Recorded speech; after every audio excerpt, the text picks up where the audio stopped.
Some people say that they are happy with the life they're leading, that they don't want it to change. However, I think that's a silly idea because that's an utopia they're wishing for, which is hardly ever achieved. Change has been the only constant thing in my life for the past 4 years.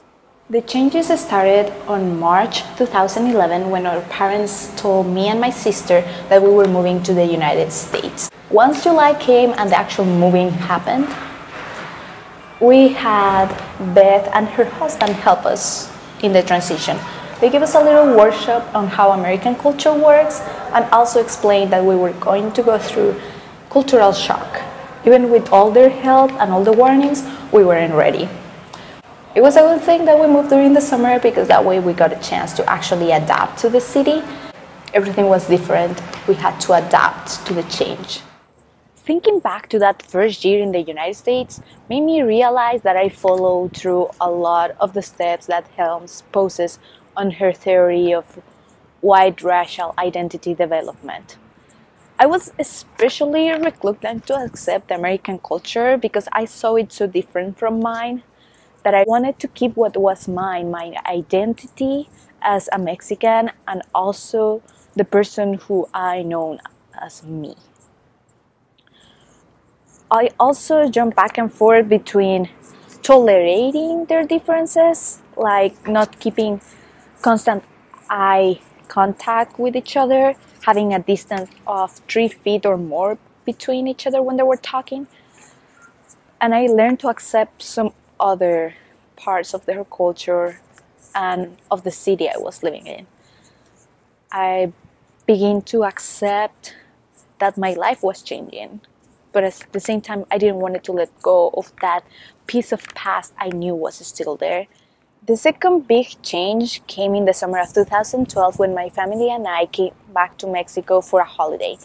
We didn't have the same commodities as we used to have. We weren't staying in our home or have our cars, so it was something completely different. Also, we realized that all of our friends have changed over the lapse of a year.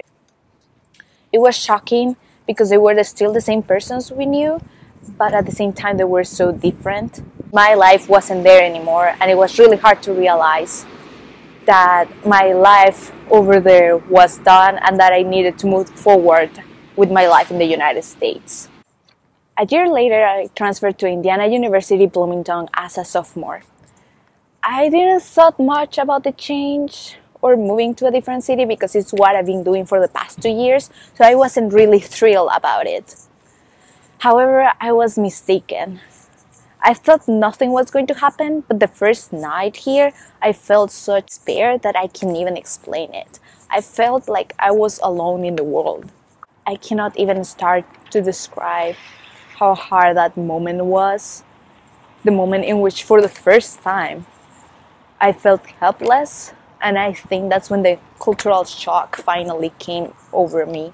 As the weeks progressed, I felt more comfortable with the campus. I got used to my new job and classes. And I actually felt free for the first time in 2 years. It was exposed to a greater diversity than in Columbus, which I was really grateful for. I honestly think that Holland's theory of person-environment interaction applies to this moment in my life because for the first time I felt like I belong. My mood improved, I was aware of my surroundings, I was trying to reach out to people, and I started making new friends. It's not that this didn't apply in the first year that I was here, it's just that I felt so alien to everything that I wasn't reaching to anyone and I wasn't in the mood to make friends. I just wanted to leave this place. So every single interaction I got was completely negative, unlike now, in which everything is so positive that I want to do more in here. I don't feel like I need to leave this place because I felt comfortable and safe where I am right now. Bloomington has helped me to move forward with the Helms theory. Now I'm starting to make my own third culture, which is a mixture of being Mexican and American, and I'm not letting one culture overpower the other. It's going back and forth. I can say it's always a straight line, but also I decided that the world has more choices. which has led me to embrace William Perry's theory of intellectual and ethical development, in which I have the power and acknowledge that I can make my own decisions based on my experiences, but also I can stop judging people and learn from them to make a better choice of where I want to go with life. I'm trying to have a conscious choice of what I want to do and commit to that, accepting all the responsibilities and consequences that come with it, which in turn will lead me to the future I want for myself.